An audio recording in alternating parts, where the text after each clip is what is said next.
Last year, a Biden administration official revealed China had been operating a spy base on Cuba since at least 2019. Cuba's deputy foreign minister rejected those claims in an exclusive interview with CBS News. Cuba is a relatively small country, and there are over 100 diplomatic missions in Cuba. None of them have ever seen, including a U.S. embassy, a spy station or any similar to that, or a Chinese squad or platoon or anything of the sort. CBS News immigration and politics reporter Camilo Montoya-Galvez held that interview, and he joins me to discuss more. Camilo, what else did this official say about the allegations about this spy base? And did he address the spying incident involving former U.S. Ambassador Manuel Rocha?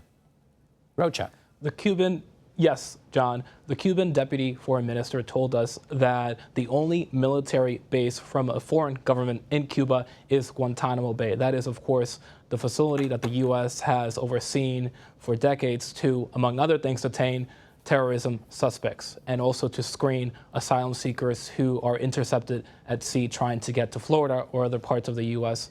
by sea. I also asked him about this extraordinary case that you mentioned of Manuel Rocha, a man who recently admitted to being a spy for the Cuban government during his 40-year tenure, roughly, in the U.S. government, including in high-level posts across the world, including in Bolivia, and this is what he told me. What I know about this is what has been published in the news. And what I also know is that there's no country in the world that spies more than the United States.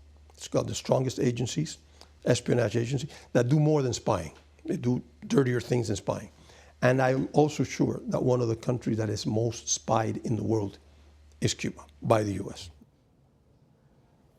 John, Rocha was recently sentenced to 15 years in prison under a plea agreement with the Justice Department that may very well involve him disclosing information about his activities to American officials, but obviously the Cuban official there did not want to get into that.